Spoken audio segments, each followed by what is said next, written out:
Welcome to the Hanging Mace, everyone. Today's adventure, we're going to solo a Plunderbeacon. The first thing we're going to want to do here on UOAlive is to go to the Magintia Stones to pick up all the supplies we need. The easiest way to get there is to go to a public moon gate, go to the special locations, and then the magical stone exchange. On the High Seas Stone, the currency you need is iron ingots, not gold. I also really appreciate these bags that have everything you need in them in the amount of 10 cannon shot. You can, of course, buy the individual components, but we're just going to pick up 2 of these bags. Each bag contains 10 cannonball, 10 powder charge, and 10 fuse cord.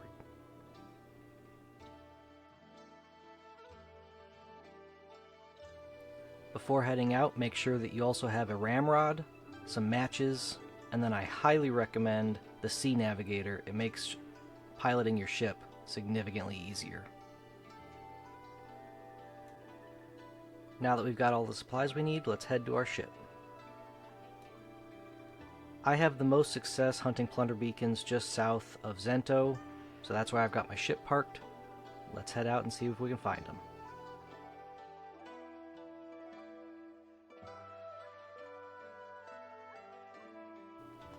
And there we are, without even having to turn or look for them really. We found one of the Plunderbeacons. At this point, once I found the Plunderbeacon, I like to change my Sea Navigator to either the Move Slow or the Move 1 to allow a little bit more fine control over the ship. Let's get rid of some of these soulbound guardians first. I like to summon a demon just to guard me, to take care of some of the soulbound guardians while I attack the orcs. And you can see that I didn't go slowly enough. I just got fired upon by the closest cannon. So we're going to back up a little bit, stay out of range of their cannons. They hurt. Now my strategy is to wear down the orc crew by both direct attacks, either with a ranged weapon like this bow that I have, or spells, as well as poison fields, just so that all 4 of the orc crew on each side continuously get attacked and get degraded while I individually attack one at a time. As each of the orc crew are killed, the cannon that they were manning is no longer operable, so you're able to move forward slowly to get the others in range while still staying outside of the cannon range. And you can see in my pack there just appeared some Maritime Trade Cargo. That's a possibility when you kill any of the soulbound guardians. Once all 4 of the orc crew on one side of the Plunderbeacon have been destroyed, we're going to back up to get out of the range of the cannon on the front of the Plunderbeacon, and then we're going to move to the other side. I'm not going to lie, 3 of those Maritime Trade Cargoes off of Soul Guardians is not normal. While filming this video, that's the most of those that I've ever gotten from killing the Guardians off of one Plunderbeacon.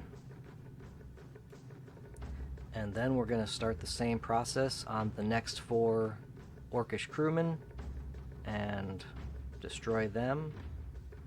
And at that point, once we have all of the orc crew destroyed, we can then start to attack the Plunderbeacon proper.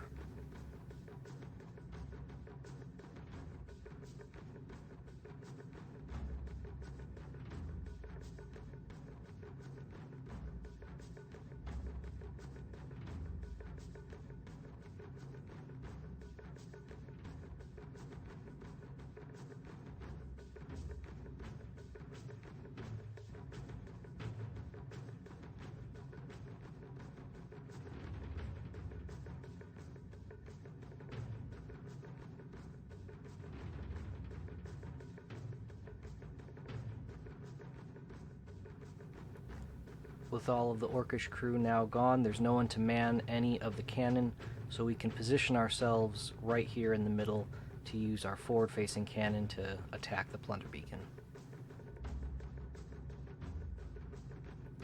Now's a good time to make sure that we've got enough materials inside of our cannon. And now we can start to prep the cannon to fire. The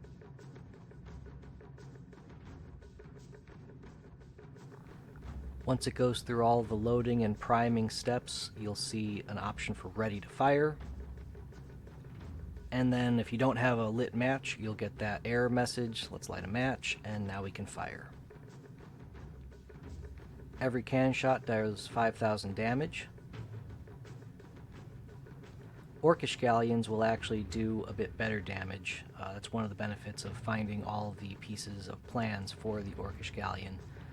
But every normal and acquirable galleon will only do 5,000. Now you can also see that my ranged weapon is doing something like 65 to 70 damage each time.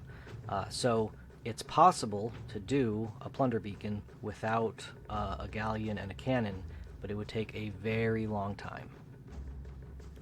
And there we go, we destroyed the Plunderbeacon, and you can see that there was a mythical Maritime Trade Cargo placed directly into our pack.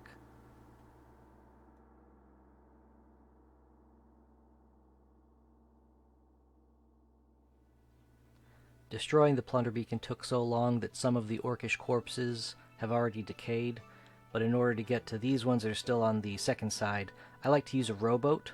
So let's try placing that. And that just lets you get right in amongst them.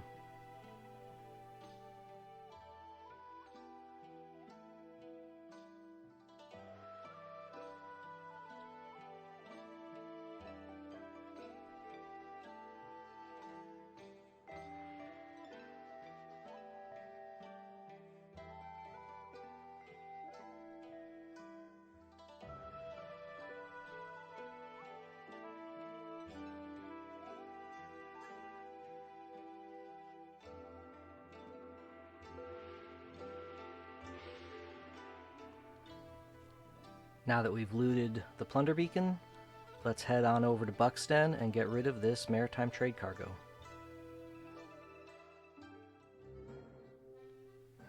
Right outside the bank at Buxton, you'll see the Maritime Black Market Merchant, the pirate over here. You'll want to make sure that all of your Maritime Trade Cargo is in the most upper level of your pack, otherwise this won't work. Once you click Sell Maritime Trade Cargo, you can see what's available to sell, and then go ahead and click on them. The Grandmaster quality cargo goes for about 200, the Legendary cargo goes for about 1,000, and then the Mythical cargo will go for about 10,000 doubloons.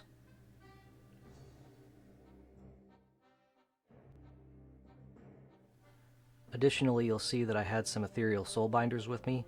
Those get filled up when you kill the Soulbound Guardians, and those can be turned in at the Fellowship building outside of Brit.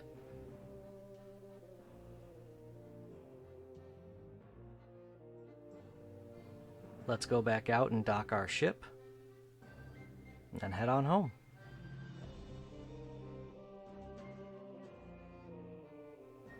There's definitely multiple ways to solo a Plunderbeacon.